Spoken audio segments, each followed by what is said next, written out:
जय हिंद दोस्तों, वंदे मातरम। हनुमान जयंती की आज सभी को बहुत बहुत शुभकामनाएं। आज पूरे देश में हनुमान जयंती को बड़े हर्षोल्लास से मनाया जा रहा है, खास तौर पे तब जबकि रामनवमी के ऊपर कई प्रकार की घटनाएं निकलकर सामने आई। और सबसे बुरी बात तो ये रही कि रामनवमी ही नहीं, महावीर जयंती के ऊपर भी इस प्रकार की ही घटनाओं का सामना कई जगहों पर करना पड़ा। लेकिन ऐसे में आज हम लोग बात करने वाले हैं सिर्फ और सिर्फ हनुमान जी के बारे में, और उनके बारे में कुछ ऐसी कथाओं के बारे में बात करेंगे जो कि वाकई आपके लिए शायद पहली बार जानने वाली जैसी चीज़ हो सकती है। बाल हनुमान का जन्म चैत्र माह के पूर्णिमा को मंगलवार के दिन चित्रा नक्षत्र और मेष लग्न के योग में हुआ था, मतलब हनुमान जयंती। मंगल मूर्ति हनुमान जी का एक बाल ब्रह्मचारी और राम भक्त के रूप में पूजे जाते हैं। ये आप सभी को पता होगा, पर क्या वे अविवाहित थे? अगर नहीं तो उनकी पत्नी कौन थी? हनुमान जयंती पर आज हम जानेंगे इसी रोचक जानकारी को, और इसके पीछे के तर्क क्या हैं वो भी। आज पूरे विश्व में बजरंगबली के भक्त हनुमान जयंती मना रहे हैं। हर वर्ष चैत्र महीने की पूर्णिमा की तिथि के दिन यही मनाई जाती है। इस बार चैत्र पूर्णिमा या हनुमान जयंती 16 अप्रैल 2022 को है। दिन शनिवार होने के कारण ये और भी ज़्यादा खास हो गई है। जिन पौराणिक कथाओं के बारे में आज हम बात करने जा रहे हैं वो आपको हैरत में डाल देंगी। जैसे एक तरफ जहाँ भगवान हनुमान बाल ब्रह्मचारी हैं, वहीं उनके 3 विवाह भी हुए थे। लेकिन इन तीनों की परिस्थितियाँ और काल बेहद रोचक है। चौंक गए हैं तो धीरज रखिए और पूरी जानकारी मैं आपको बताऊंगा। विवाहित बजरंगबली की पुष्टि आंध्र प्रदेश के उस मंदिर से भी होती है जहाँ भगवान हनुमान की उनकी पत्नी सुरचला के साथ एक मंदिर है। ये एकमात्र ऐसा मंदिर है जो बजरंगबली के विवाह का प्रतीक भी माना जाता है। कहा जाता है कि इस मंदिर की इतनी मान्यता है कि कई जोड़े अपने वैवाहिक जीवन के सुखमय होने की कामना के लिए यहाँ पर दर्शन करने आते हैं।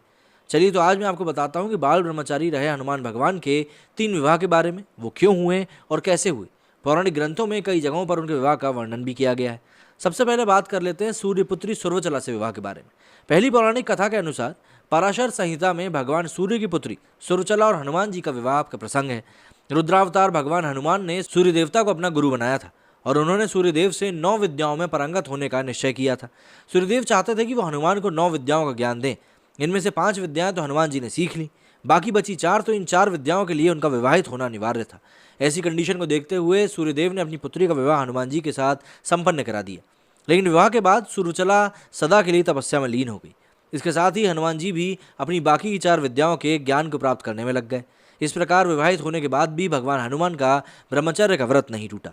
इसके बाद बारी आती है सूर्यदेव ने हनुमान जी को ब्रह्मचर्य कैसे नहीं टूटने दिया। तो देखिए, सूर्यदेव ने हनुमान जी को बताया था कि विवाह के बाद सुरचला फिर से तपस्या में लीन हो जाएगी, और ऐसा हुआ भी। हनुमान जी भी अपनी बाकी की 4 विद्याओं का ज्ञान प्राप्त करने में लगे रहे। सुरचला का जन्म किसी गर्भ से नहीं हुआ था, इसलिए कहते हैं कि उनसे शादी करने के बाद भी हनुमान जी के ब्रह्मचर्य में कोई बाधा नहीं आई। विशेष परिस्थितियों में विवाहित होने के कारण हनुमान जी भी ब्रह्मचारी ही कहलाए। पौमचरित के एक प्रसंग के अनुसार रावण और वरुण देव के बीच युद्ध के समय वरुण देव की ओर से वानर राज हनुमान रावण से लड़े और उसके सभी पुत्रों को बंधक बना लिया। ऐसी मान्यता है कि युद्ध में हार के बाद रावण ने अपनी पुत्री अनंग कुसुमा का विवाह हनुमान जी से करा दिया था। इस प्रसंग का उल्लेख पौम चरित्र शास्त्र में मिलता है।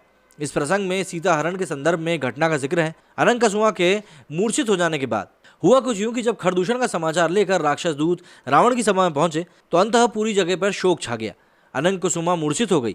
अनंग कुसुमा इसलिए मूर्छित हो गई क्योंकि ये दुखद समाचार उसके परिजनों की मृत्यु का था। रावण और वरुणदेव के बीच हुए युद्ध में हनुमान जी ने ही प्रतिनिधि के तौर पर लड़कर वरुणदेव को अंतिम विजय दिलाई थी। इससे प्रसन्न होकर वरुणदेव ने हनुमान जी का विवाह पुत्री सत्यवती से कर दिया था। शास्त्रों में भले ही बजरंगबली के इन विवाहों का उल्लेख है, लेकिन ये तीनों विवाह विशेष परिस्थितियों में ही हुए थे।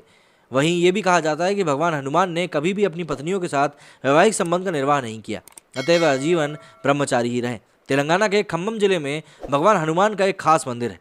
यहाँ गृहस्थ रूप में पत्नी सुरचला संग हनुमान जी की पूजा होती है, और ऐसी मान्यता है कि इस मंदिर में बजरंगबली का उनकी पत्नी के साथ दर्शन मात्र से ही वैवाहिक जीवन में आने वाली सभी बाधाएं दूर हो जाती हैं और दाम्पत्य जीवन सुखमय बनता है। तो जाहिर सी बात है, ये जो चीज़ें हैं ये अक्सर हम लोगों से दूर हो जाती हैं और हम लोग इन चीज़ों के बारे में जान नहीं पाते हैं। तो हनुमान जी के बारे में ये भी तथ्य है कि भाई उन्होंने किन परिस्थितियों में शादी करी थी। हालांकि हर एक शादी का उनका एक अलग कंडीशन थी, एक परिस्थिति थी, और उस परिस्थिति के अनुसार ही वो सब चीज़ें हुई थी। मेरी स्टूडियो फिलहाल इतना ही। जय हिंद, जय भारत।